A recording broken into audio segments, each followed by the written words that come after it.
Et autres, voici Francis et Myriam!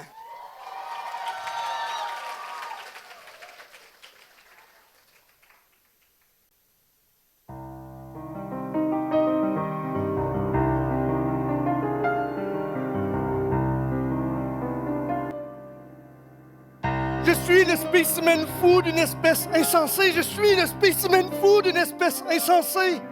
Nous avons érigé une hégémonie, plaçant notre espèce au sommet de sa folie. Nous nous sommes fait maîtres et possesseurs de la nature. Nous avons dominé les vivants et nous avons appelé ça culture. Nous avons choisi leur extermination. Je suis le spécimen fou d'une espèce insensée. Je suis le spécimen fou d'une espèce insensée.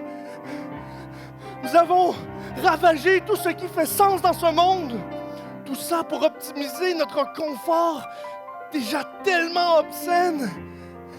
N'avez-vous pas le vertige de cette verticalité malsaine à vouloir capitaliser la chute pour jouir encore un peu? Je suis le spécimen fou d'une espèce insensée. Je suis le spécimen fou d'une espèce insensée.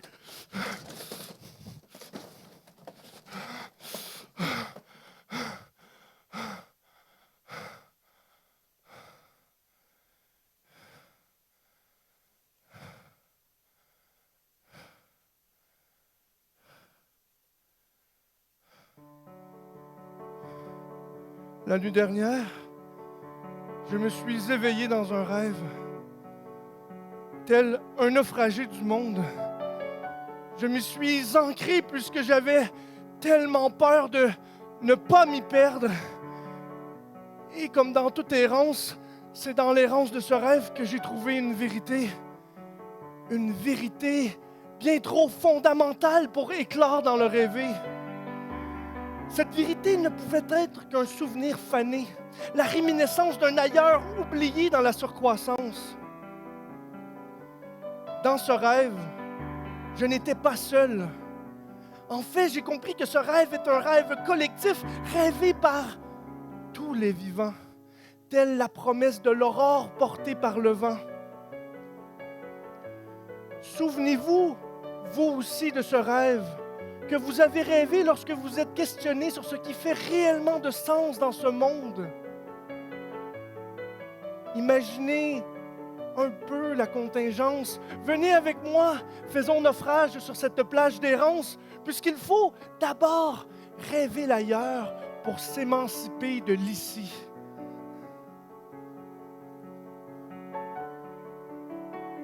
Notre rêve est ce qu'on appelait dans l'Ancien Monde une île gorgée de vie et de montagnes à l'infini. Mais dire que c'est une île, c'est déjà trop la nommer, puisque tout n'est pas défini que par notre propre interprétation. Le réel est différent dans les yeux de l'autre. Le monde est pluriel de par la perspective des autres. Allez-y, faites-vous chimère et transcendez votre animalité. Mettez-vous à la place de l'autre et vous connaîtrez sa vérité. Je ne pourrais pas non plus dire que cette île est belle, puisque ce concept n'existe même pas. Ici, tout est, tout simplement, et ça suffit. Sentez-vous la caresse de la brise dans vos cheveux? Sentez-vous le soleil pénétrer les pupilles de vos yeux? Sentez-vous l'amour dans le regard de l'inconnu? Sentez-vous le tapis de mousse sous vos pieds nus? Et l'odeur fraîche de la terre, l'arôme à fleur d'eau de la mer? Ressentez-vous l'aubade lunaire? Regardez, des êtres d'azur au plumage bariolé. Les voyez-vous voler? Ils n'ont pas peur. L'un d'eux vient même se poser sur votre épaule et se met à chanter la vie. Ah, c'est une si douce harmonie. Écoutez, chacun d'eux a ses propres idées, ses propres émotions, sa propre subjectivité. Il faut se faire être d'azur pour comprendre. Ils ont tellement à nous apprendre. Ils nous apprennent par exemple que sur cet archipel d'Épiphanie, chaque être vivant a sa valeur propre. Cette valeur est la valeur de la vie et aucune vie vaut moins qu'une autre. Eu égard de ce qu'il représente pour vous, tous les vivants sont égaux. Ils nous apprennent aussi que les vivants sur cette île, eh bien, ils n'ont pas de nom, ni de classement ou même d'affiliation. Il faut apprendre l'autre, regarder dans l'abysse des yeux, au plus profond du noir des cieux. Trouvez-y l'âme dans la pléthore étoilée et vous les reconnaîtrez sans avoir besoin de les nommer.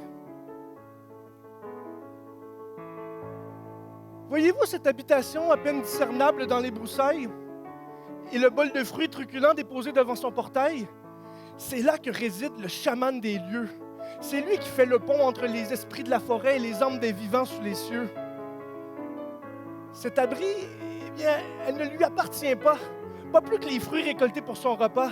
Sur cette île, il n'y a aucune possession, aucune propriété, aucune accumulation. Tous les vivants, eh bien, ils s'entraident sans redevance. Ils ne s'échangent que des services par connivence.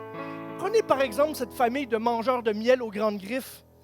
Eh bien, ils cohabitent dans le même abri que votre frère sur le massif, puisque tous les vivants doivent être respectés et considérés comme notre parenté. Ici, on a compris que le vrai bonheur vient de ce qu'on ne peut posséder. Rosée d'aurore, nuée vespérale, sourire d'enfant, amour. Voyez-vous dans la canopée ces quelques autres habitations disséminées? Ils ne forment pas un village, pas même une culture, puisqu'il faudrait dans ce cas un intérieur et un extérieur.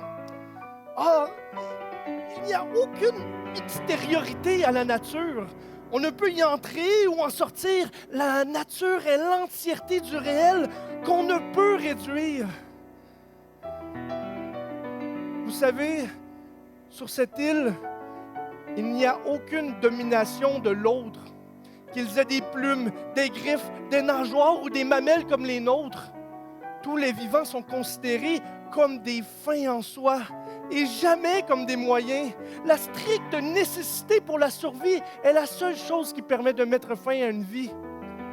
Puisque la vie est sacrée et elle ne doit pas être asservie, chaque être vivant est un temple.